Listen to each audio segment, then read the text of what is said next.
พี่น้องปิดฤดูกาลไปเรียบร้อยกับหมอลำสาวน้อยเพชรบ้านแพงอยู่โรงเรียนบ้านแพงอำเภอโกสุมพิสัยจังหวัดมหาสารคามพี่น้องหลายคนกระทาจับจ้องเบิ่งว่ามาไล่น้องอุ๊อิงปีนี้สิไล่หลายปานใดเนาะแต่ละปีโอ้ยอ่อนซ่อนมาไล่น้องอุ๊อิงบ่แม่นล้านแตกซื่อๆต้องลุ้นเบิ่งว่าได้จักล้าน2 ล้าน3 ล้าน4 ล้าน5 ล้านว่าไปพี่น้องมาไล่ปีนี้ป๊าดตัวอุ่นหนาฝาคังตั้งแต่พวงเดียวไหมยาวอาดลาดพวงเดียวซ้ำฝาเฮียนนี่เทั้งใบ500เทั้งใบพันพอกันใช้เอามาโพดมาไล่เงินล้านพะนะว่าพวงเดียวนะเป็นล้านอีพออีเมก็โพดโพบักโม่บักแตงบักบักโต้นน้องอุ้งอิงนั่นน่ะบัดนี้มีพวงลูกพวงหลานพวงวงกลมพวงปีพวงหางพวงอะไรทำไมเทิงเป็นซ้อเทิงเป็นปุ่มเป็นเป่าเป็นย้อยเป็นมะยุบมะยางโอ้ยหลายอันพันอย่างหลายพวงให้พี่น้องบางเพจก็บอกว่า2 ล้านเกือบ2 ล้านสั่นเพจบอลัมสตอรี่ข่อยว่ามันสิอยู่บ่2 ล้านสิบ่3 ล้านพุ่นติข่อยว่าแต่เฮาเจ้าข่อยก็บ่ฮู้ดอกเท่าใดมีแต่กาเอาเออเพิ่นก็บ่บอกตัวเลขเขาจักเที่ยดอกมีแต่ให้เขาเจ้าข่อยมากาเอาพี่น้องปีนี้เพจพ่อแม่น้องอุ๊งอิงก็เอามายายให้เบิ่งเด้น้องอุ๊งอิงก็ถ่ายโซ่เนาะพวงน้อยพวงใหญ่แล้วถ่ายโซ่เบิดถ่ายขอบคุณพี่ป้าพ่อแม่พี่น้องป้องไป FC สุผู้สุคนที่สนับสนุน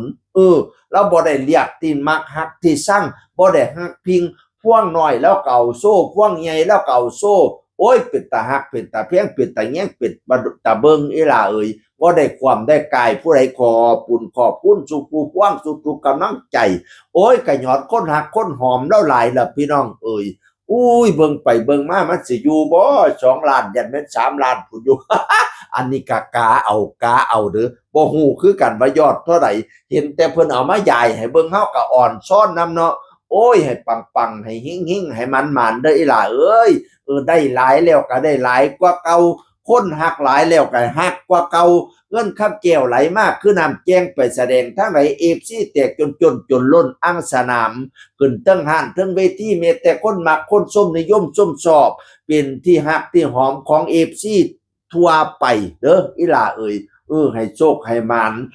ดีใจนำพี่น้องโอ้ยหลังจากได้มาไล่แ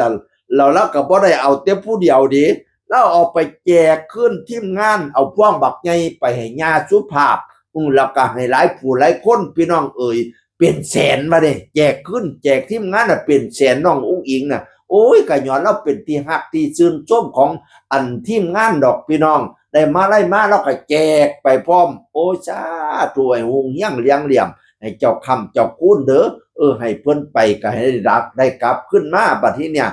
ให้ได้คือเก่าเงินแสนให้ตกอยู่กลางบ้านเงินล้านให้ตกอยู่กลางเฮียนคิดฮอดเงินให้ไหลมากองคิดฮอดต้องให้ไหลมาเข้าเต็มกระเป๋าตึงกินอย่าให้บกจกอย่าให้ลงอย่าได้บกเป็นหาดอย่าได้ขาดเป็นมั่งลำรวยงวกไว้เต็มล้นตารางเฮียนรวยแล้วรวยอีกเด้ออีหล่าน้องอุ๋งอิงสาวน้อยเพชรบ้านแพงเสียงคนเก่าเว้าสู่ฟังสวัสดีครับสวัสดีครับ